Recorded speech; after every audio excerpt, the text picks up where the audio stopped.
রমজান মাসে আল্লাহ তাআলা বান্দার জীবনের সব গুনাহ মাফ করেন, সবাইকে আল্লাহ মাফ করেন।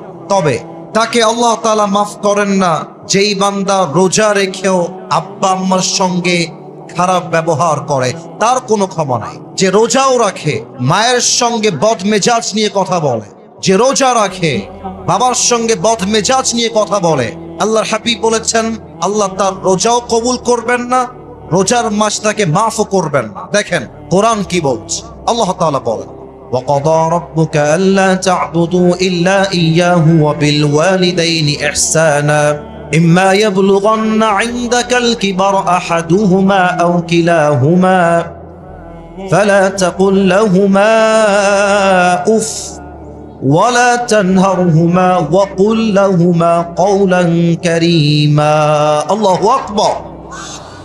Your Lord has decreed in this ayah, or you believed, you will worship no one except Him.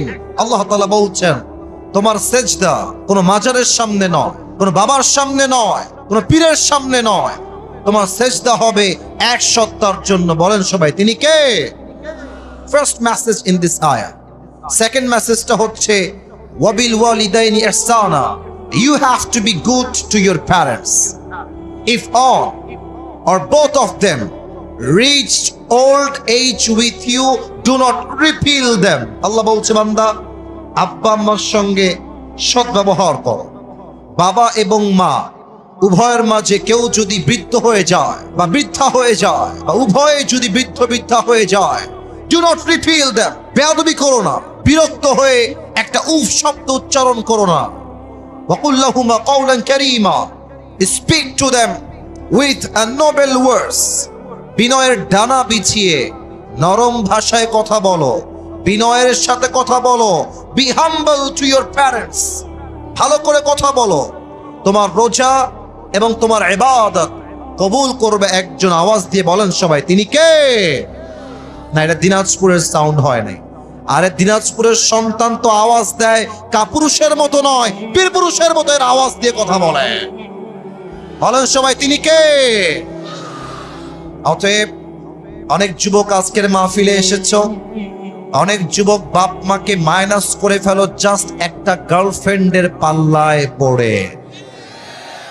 Girlfriend যাবে আসবে, মাথায় রাখবা গার্লফ্রেন্ড তোমার আপন নয়। তোমার বউ তোমার খুব বেশি একটা আপন মাঝে মাঝে নয়, বরং তোমার সবচেয়ে কাছের আপন মানুষও তোমার মা এবং তোমার বাবা। ঠিক কিনা বলো? বিপদে পড়লে বোঝা যায়, বিপদে পড়লে বোঝা যায় বাপ মায়ের মতো আপন দুনিয়াতে আর সেকেন্ড কেউ হতে পারে না। ঠিক কিনা বলে?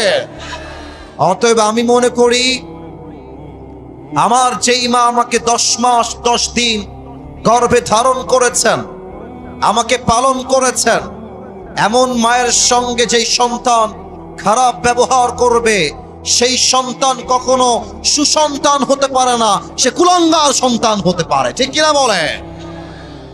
যে মায়া মায় গর্ভে ধরে মায়ার জালে বন্দি রেখে করেছে পালন, হে প্রভু তুমিও তারে তোমার আরশ ছায়া নিরে করিও লালন, মাকে করিও লালন। পড়েন সবাই আমিন। তাহলে 1 number, don't misbehave with your parents. যারা যারা আব্বা আম্মার সঙ্গে খারাপ ব্যবহার করেছো, এদিকে তাকাও সবাই, এদিকে তাকাও, দাঁড়িয়ে থাকার এদিকে তাকাও। আজকে আব্বা আম্মার কাছে গিয়ে সবাই মাফ চেয়ে নেবেন, আমিও মাফ চেয়ে নেব যে মা অনেক অন্যায় হয়ে গেছে, ভুল বুঝে তোমাকে অন্যায় করে ফেলেছি, বাজে কথা বলে ফেলেছি, সামনে রমজান আসছে, মা ও আব্বা তুমি আমারে মাফ করে দাও। বলেন সবাই আমিন। 1 নাম্বার, আব্বা আম্মার সাথে খারাপ ব্যবহার করা যাবে না।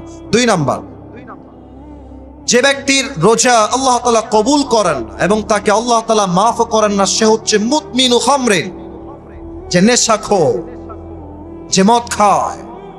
আমি যদি স্টেজ থেকে এখন নেমে যাই, কয়েকজনের পকেটে আমি হাত দেই, অনেকের পকেট থেকে এখন একটা বিড়ির প্যাকেট বের হবে, এখনই বের হবে। আবার মাহফিল শেষ করে যাওয়ার সময় এই পাত দিয়ে যাবে, বিড়ি টানতে টানতে বাসায় যাবে। হাদিস শোনেন, ডানে আওয়াজ না, একদম চুপচাপ, ওই কন্ট্রোল করো। ভলান্টিয়ার্স গো ব্যাক, ওদিকে যাও, পিচ্ছি দিকে কন্ট্রোল করবা। এদিকে সবাই লুক এট মাই ফেস, এদিকে ভাই, ওদিকে কিছু নাই, এদিকে। হাদিস শোনেন, ইদা শারিবাল খাম ফাজলিদুহু, আল্লাহর হাবিব বলেছেন যদি কেউ মদ পান করে ফ্লগ হিম, তাকে ব্যাট দিয়ে আঘাত করো। If he becomes intoxicated again, fajliduhu, flog him again. আল্লাহর হাবিব বলেছেন যদি আবার সে মদ পান করে আবার ব্যত্রাঘাত করো, যদি আবার করে আবার ব্যত্রাঘাত করো, যদি সে 4 বার এসে আবার মদ পান করে ফadribu উনকাহু, behead him. আল্লাহর হাবিব বলেছেন যে 4 বার মদ পান করবে তাকে এক কোপ দিয়ে তার কল্লা আলাদা করে দাও। আল্লাহু আকবার, কি কড়া বিধান শাস্তি। অতএব রমজান মাসে আমরা তওবা করছি, বিড়ি, সিগারেট, মদ এবং নেশাগ্রস্ত কোনো জিনিস আমরা মুখে নিব না। রাজি আছেন তো সবাই ইনশাআল্লাহ? একটু হাত তুলে বলেন সবাই ইনশাআল্লাহ। 3 নাম্বার রোগটা বলবো, এটা বড্ড মারাত্মক রোগ। এই রোগের জন্য আমাদের দেশটা ধ্বংস হচ্ছে। এই রোগটা হলো হিংসার রোগ। ভাই তার ভাইকে সহ্য করতে পারে না। আমি ভাইয়ের কথা কি বলবো, বাংলাদেশে এক হুজুর আর এক হুজুরকে সহ্য করতে পারে না, ঠিক কিনা বলে? সারাদিন গীবত, বদনাম সোশ্যাল মিডিয়ায় ঢুকলেই এক হুজুর আর এক হুজুরকে দেখতে পারে না। আসুন আমরা জেনে নেই হাদিস কি বলছে। আল্লাহর হাবিব বলেছেন আল হাসাদ তাকুলুল হাসানাত কামা তাকুলুন নার আল হাতাব। হিংসা মানুষের আমলকে এমন ভাবে জ্বালিয়ে দেয়, পুড়িয়ে দেয়, যেমন ভাবে আগুন কাঠকে পুড়িয়ে দেয়। এবং আল্লাহর হাবিব বলেছেন রমজান মাসে আল্লাহ তাআলা সবাইকে মাফ করে দিবেন, 2 জনকে মাফ করবেন না। তার মাঝে একজন হচ্ছে মুসাহিন, যে তার হৃদয়ে তার ভাইয়ের জন্য বিদ্বেষ পোষণ করে। অতএব সবাই আমরা নিয়ত করছি আমাদের হৃদয় থেকে সমস্ত হিংসা আমরা রমজানের পূর্বেই মুছে ফেলবো। বলেন সবাই ইনশাআল্লাহ। আর আপনারা গ্রামের মানুষ, আমি আসিফ হুজুর গ্রামের সন্তান। আমরা গ্রামের সন্তান বলেই আমাদেরকে মাইনাস করে দেওয়া যাবে না। পুরো পৃথিবীতে যারাই ইতিহাস করেছে, যারা ইতিহাসের রচনা করেছে, তার 90% বেশি মানুষ গ্রাম থেকে উঠে গিয়ে ইতিহাস তৈরি করেছে। গ্রামে একটা সমস্যা আছে, একটু কিছু কথা হয়ে গেলে, একটু রাগারাগি হয়ে গেলে আর কথা বলে না, তাকায় না, সালাম কালাম দেয় না, আত্মীয়তার সম্পর্ক বিচ্ছিন্ন করে ফেলে। আল্লাহর হাবিব বলেছেন যে আত্মীয়তার সম্পর্ক বিচ্ছিন্ন করে তার কোনো ইবাদত আল্লাহর কাছে কবুল হবে না। এর চাইতে মারাত্মক হাদিস শোনা, এর চাইতে মারাত্মক হাদিস, লা ইয়াদখুলুল জান্নাতা কাতিউন, he who break the kinship relationship will not enter in the paradise. জাতীয়তার সম্পর্ক বিচ্ছিন্ন করে কোনো কারণ ছাড়া, তার জন্য আল্লাহর জান্নাত হারাম হয়ে যায়। নাউজুবিল্লাহ বলবেন না আপনারা সবাই? এজন্য যদি ভাই ভাইয়ের সঙ্গে ঝগড়া হয়ে যায়, বোন বোনের সঙ্গে ঝগড়া হয়ে যায়, যেখানে যা যেভাবে ঝগড়া হয়েছে, আজকে আমরা রোজার পূর্বেই সবকিছু মিটমাট করে নিব। বলেন সবাই আওয়াজ করে ইনশাআল্লাহ। 5 নাম্বারটা একটু দেখবেন আমার দিকে। এইটা আমার মুখে কি, এই যে আমার উপস্থাপক ভাই বলেছে, বাদ বাকি আওয়াজ আমার কানে আহামরি আসে নাই। আর একবার আমার মুখে এইটা লম্বা লম্বা কি ভাই? মাশাআল্লাহ। আচ্ছা মিথ্যা বলবেন না, আমি জানি দিনাজপুরের মানুষ কথায় এক কাজেও এক। ভালোবাসলে আই লাভ ইউ, না বাসলে আই হেট ইউ, ঠিক কিনা বলেন? আচ্ছা মুরব্বী, আব্বাজান, যুবক ভাইরা, আমাকে দাড়িতে আনস্মার্ট লাগতেছে না স্মার্ট লাগতেছে? তো জোরে বলেন না, আর স্মার্ট না স্মার্ট? স্মার্ট লাগতেছে। মনে রাখবেন, দাড়ি কাটাই হচ্ছে এমন একটা গুনাহ, এখানে ওলামা ইকরাম আছেন, বানিয়ে বলার নো চান্স, নো অপরচুনিটি। যে দাড়ি কাটে প্রত্যেক সেকেন্ডে সেকেন্ডে তার আমলনামায় 60টা করে কবিরা গুনাহ লেখা হয়। এবার আসেন হাদিসটাকে মিলাই দেই।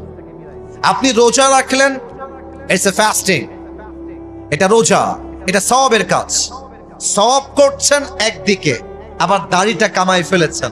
প্রত্যেক সেকেন্ডে সেকেন্ডে 60টা করে কবিরা গুনাহ, এদিকে রোজার সওয়াব। দুইটা যখন হবে প্লাস মাইনাস হবে, একদিকে যোগ হবে আর একদিকে ফাঁকা হবে। আপনার মাসের বেতন হচ্ছে 30,000 টাকা আর খরচ হচ্ছে 40,000 টাকা। মাস শেষে ব্যালেন্স অ্যাড হবে 30,000, খরচ হয়ে যাবে 40,000। দেখবেন প্লাস মাইনাস করলে ফলাফল হবে 0। আপনি রোজাও রাখবেন আবার দাড়িও ক্লিন শেভ করবেন, আপনার ওই রোজার 2 পয়সা দাম আল্লাহর কাছে নাই। ঠিক কিনা বলেন? অনেক যুবক বলবে, হুজুর দাড়ি কাটলে আমাকে মেয়েরা হয়তো বা বিয়ে করবে না। না করো, এটাই কথা ঠিক। বেটি তুমি আমারে বিয়ে করবে না, কোনো টাইম নাই তোমার। তোমার মতো মেয়ের জন্য আমার মতো দাড়িওয়ালা বীর পুরুষ নয়, তোমার মতো মেয়ের জন্য বিটিএস এর হিজড়াই সবচেয়ে বেশি পারফেক্ট হবে। বলেন তো, আমার নবীর মুখে লম্বা লম্বা চাপ দাড়ি ছিল কি ছিল না? আমার নবীর মতো সুন্দর অসাধারণ এই তল্লাটে সেকেন্ড কেউ আর কেউ কি হতে পারে?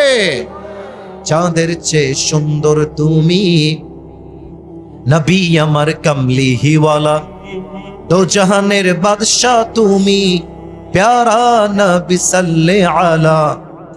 দো জাহানের বাদশা তুমি, প্যারা নবী সাল্লে আলা। চাঁদের চেয়ে সুন্দর তুমি, নবী আমার কমলি হিওয়ালা। সুবহানাল্লাহ পড়ো সবাই।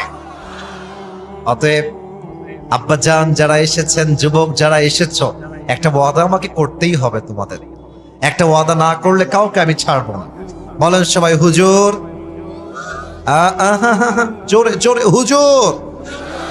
আমরা দিনাজপুরের সন্তান, আপনাকে ওয়াদা দিলাম আজ থেকে এই দাড়ি, সবাই দেখি একটু দাড়িতে হাত দেন, এই দাড়ি আমি কখনো কাটবো না, এই যেভাবে কাটবো না। বলেন সবাই ইনশাআল্লাহ। 6 নাম্বারটা বলে শেষ করছি। একটু আমার পা দেখবেন, বেয়াদবি নিবেন না, বেয়াদবি নিবেন না। পা দেখবেন, বেয়াদবি নিবেন না। এই যে আমার পায়ে এই যে টাকনুর কাছে পায়জামা আছে, যারা দেখতে পাচ্ছেন বলেন তো, আমার পায়জামা টাকনুর নিচে না টাকনুর উপরে? উপরে। পুরুষ মানুষের জন্য টাকনুর নিচে প্যান্ট পরা স্পষ্ট হারাম, নিয়ম হয়ে গিয়েছে চেঞ্জ। নারীর জন্য টাকনুর নিচে প্যান্ট পরতে হবে। নারীরা আজকাল ঢাকা শহরে হাফ প্যান্ট পরে ঘুরে বেড়ায়। আসতে ঠিক বললেন কেন? জোরে বলেন।